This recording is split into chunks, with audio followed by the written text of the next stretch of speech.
Kiev, Ukraine. Ukrainians are used to hearing the West call for stability in their country. This fall, the roles have reversed. Ukraine would very much like to see a stable political situation in the states, Oleksandr Turchinov, the previous Ukrainian president's national security advisor, said in an interview. The relationship between Kiev and Washington, he added, is a question of life and death for us. As the impeachment spectacle unfolds in Washington, attention is focused on President Trump and the ramifications for domestic politics. But the scandal is having a major impact on Ukraine, weakening President Volodymyr Zelensky's position as he hopes to start face-to-face talks in coming weeks with President Vladimir Putin of Russia over ending the war with Russian-backed separatists in eastern Ukraine. Mr. Putin has sent signals that he's prepared to dial down tensions with Ukraine, especially since this could help him escape from economic sanctions imposed by Europe and the United States. But he wants to end the war on his terms, and thanks to the disarray in American policy in Ukraine, politicians and officials in Kiev say, the chances of that are improving. In that respect, Ukraine seems to have joined a long list of foreign policy issues where Mr. Trump has intervened in such a way as to advance the Kremlin's interest, whether in pressuring NATO, withdrawing from Syria, pushing Brexit, siding with right-wing European populists or defending Russia against charges of meddling in the 2016 election. We are not interested in any chaos within the United States political system because we are really relying on it, the lawmaker Bohdan Yaremenko, the chairman of the Foreign Affairs Committee in the Ukrainian parliament and a Zelensky ally, said. Less American engagement in Ukraine, Mr. Yaremenko said, would offer Russia a clear sign that they could allow themselves more in Ukraine to be more aggressive, more active. Sitting on the East-West divide, Ukraine has sometimes been called the New Berlin Wall. The ouster of its Russia-friendly president in 2014 seemed to mark a turning point, aligning Kiev with the West. Now, the Kremlin seems poised, if not to reverse the tide, at least to shift it more in its favor. In one sign of Moscow's increasing leverage, Mr. Zelensky recently reached out for a direct meeting with Mr. Putin, without Western leaders present as intermediaries. In another, the business tycoon Ihor Kolomoisky, one of the country's most influential figures, said he favored rebuilding ties with Russia. In the past, American diplomats worked closely with Kiev in any talks with Moscow.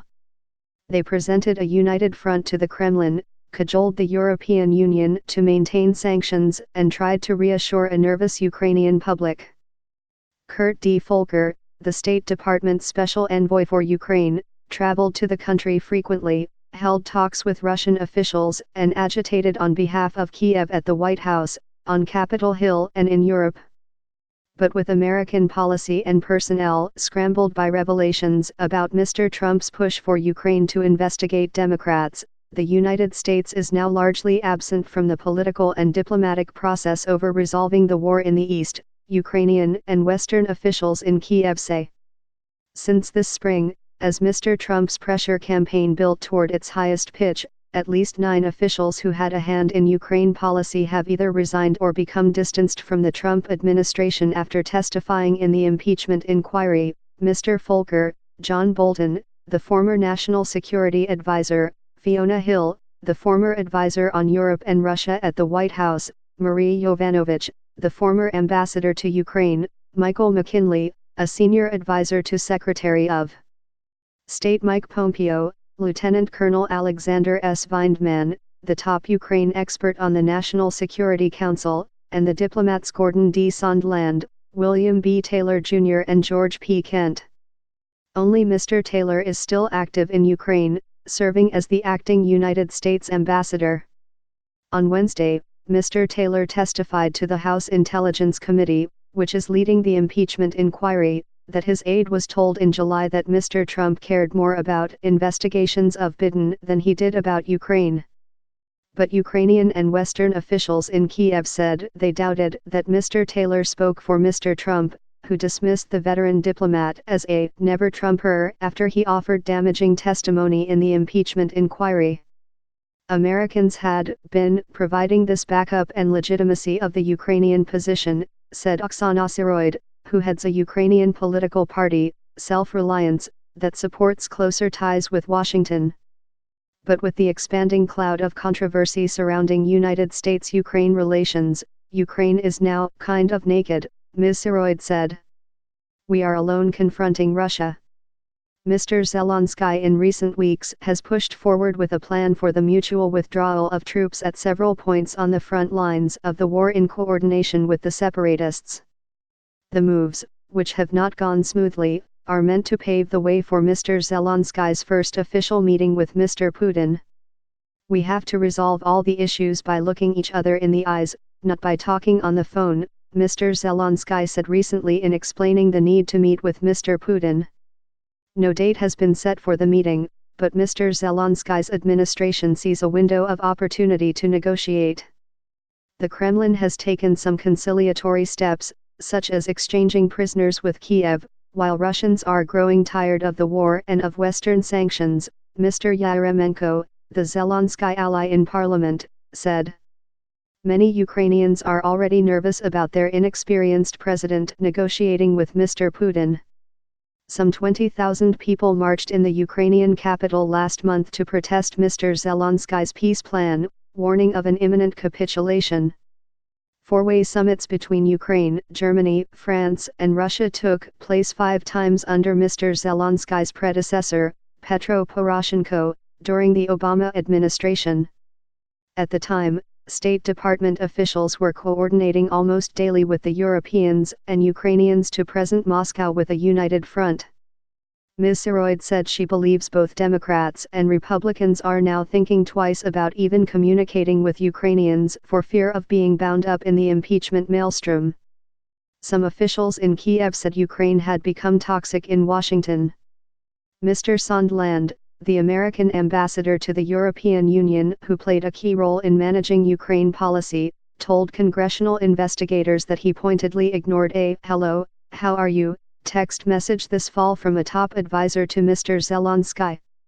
I just didn't want to respond once the matter had become contentious, Mr. Sondland said, according to the transcript of his deposition released on November 5.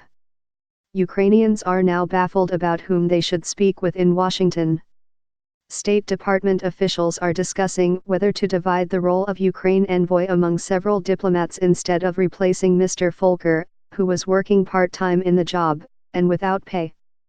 Right now, there is no one, Mr. Turchinov, the former national security advisor, said, who knows in detail the situation in Ukraine and can at any moment give advice, consult, have our back and pass on objective information about events happening in the country to the highest political level in America. The shadow cast onto Ukraine by the impeachment process has not gone unnoticed in Moscow. The revelations about the Trump administration's pressure campaign back up a core element of the Kremlin's propaganda about American involvement in Ukraine, that faraway Washington only sees the country as a means to its own ends, without caring for the well-being of regular Ukrainians.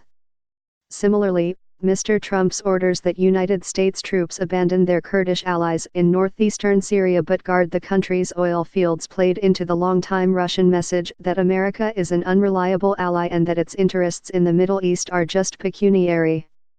Mr. Putin has already taken strategic advantage of Mr. Trump's erratic foreign policy to emerge as a kingmaker in the Middle East. One question now is how Mr. Putin might seek to capitalize on the confusion over American support for Ukraine. Despite the war, many Ukrainians still have close personal or cultural ties to their eastern neighbor, and a September poll found that 54% of Ukrainians have a positive view of Russia.